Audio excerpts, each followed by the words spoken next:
Demos a Salamanca lo que de Salamanca es. Salamanca en Fotos presenta Teatro Juan Valle. Salamanca ha tenido a través de los siglos historias, leyendas, cuentos y anécdotas. Una de estas historias es el Teatro Juan Valle, el cual estuvo ubicado en la calle de Guerrero, entre Zaragoza y Tomás Esteves, a un lado de la Bola del Agua. Dicho teatro fue edificado en el lugar donde estuviera una fábrica de hilados, luego un hospicio de pobres, una plaza de gallos y hasta un cuartel de caballería.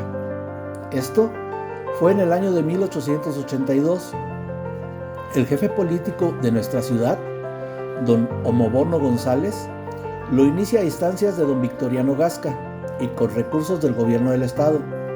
Dicha obra fue dirigida por el ingeniero Ernesto Barton y don Dionisio Catalán. A continuación, tomo de la página El blog del señor del hospital del historiador salmantino Benjamín Arredondo los siguientes párrafos. Para adentrarnos en este que fuera el centro de entretenimiento de la sociedad salmantina, recurrimos a don José Rojas y encontramos que en su no muy larga vida, apenas 60 años o un poco más, el Teatro Juan Valle pasó por 3 etapas en su funcionamiento. En la primera, que considero la de su estreno, de 1893 a 1911 o 1912, sirvió para lo que había sido construido, es decir, exclusivamente como teatro. En esos tiempos, todas las compañías teatrales que hacían temporadas más o menos largas en las ciudades importantes, también hacían giras visitando poblaciones chicas, en las que hacían unas cuantas funciones. Sin duda, alguna de esas compañías llegaría a Salamanca. También eran frecuentes las funciones de artistas y grupos de aficionados locales. Y como ya hemos visto, las veladas en determinadas celebraciones. Las obras de compañías en gira podían ser dramas, comedias o sainetes, pero sobre todo zarzuelas y funciones como lo vemos por esos programas de veladas, con números de concierto, trozos de ópera, piezas para piano y violín, etc. En algunas partes literarias, monólogos hoy en desuso y olvidados, declamaciones de poemas y a veces, si la compañía o grupo tenía para hacerlo, números de bailes españoles, tarantelas, sardas, etc. Y acaso, unos bailes mexicanos.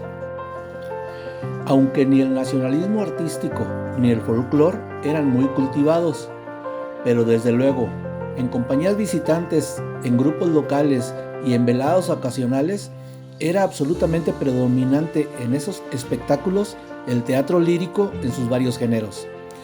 El Teatro Juan Valle tenía un trazo de planta, distribución y alzado semejante a los teatros del siglo pasado, en modestas proporciones. A la entrada, con las 3 puertas a la calle, había un pequeño vestíbulo donde estaba la taquilla. De ese vestíbulo, por el lado izquierdo, si mal no recuerdo, daba acceso a la escalera para localidades altas, y a un lado, otra puerta comunicaba a un espacio descubierto a cuyo fondo estaba la entrada para el foro. Del mismo vestíbulo, una puerta con 2 o 3 escalones era la entrada a la sala del teatro, que tenía forma de herradura. En el centro, los asientos de luneta en 2 secciones, a derecha e izquierda, con un pasillo al centro, desde la entrada hasta la orquesta. A los lados del patio, y un poco más altas que como es costumbre, las plateas, que creo eran 4 de cada lado. Sobre las plateas, en toda la galería, que no tenía asientos individuales, sino bancos corridos, las plateas, los palcos y galería, con barandales de barrotes de madera torneados. No recuerdo las medidas del escenario, pero no creo equivocarme mucho si le supongo 6 o 7 metros de boca, 5 o 6 de fondo. Detrás del escenario había 2 cuartos para camerinos. El telón de boca no era del que corriese para los lados como hoy se usa, sino telón que subía y bajaba enrollándose y desenrollándose por medio de una polea. El escenario no tenía telar ni parrilla, pues sus techumbres de viga estaban a la misma altura que los apoyos de la cubierta de la sala, que eran de láminas de zinc sobre caballete a 2 aguas.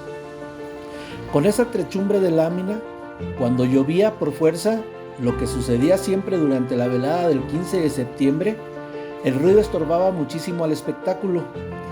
Como no había telar, en las vigas del escenario ponían grandes armellas o argollas de donde colgaban las bambalinas, y seguramente también, pero no lo recuerdo, algún telón de fondo. La iluminación que yo conocí era eléctrica, con focos adecuados, pero en mis más lejanos recuerdos está el que en la sala se iluminaba principalmente al centro del patio con una lámpara de arco. Eso debe de haber sido hacia 1918, ya que en los 20s la lámpara de arco había sido sustituida por una lámpara incandescente grande. Cuando a veces en conversaciones he mencionado ese detalle, he advertido dudas, pero yo estoy seguro de la mencionada lámpara de arco, porque probablemente es la única que vi funcionar. En la actualidad solo queda la pura fachada. El terreno del Teatro Juan Valle y del Cine Rex fue comprado por una cadena de tiendas. Por lo mismo fue demolido el Cine Rex y casi en su totalidad el Teatro Juan Valle. Salamanca fue, es y será siempre una gran ciudad. Su amigo Luis Fernando Hernández Flores.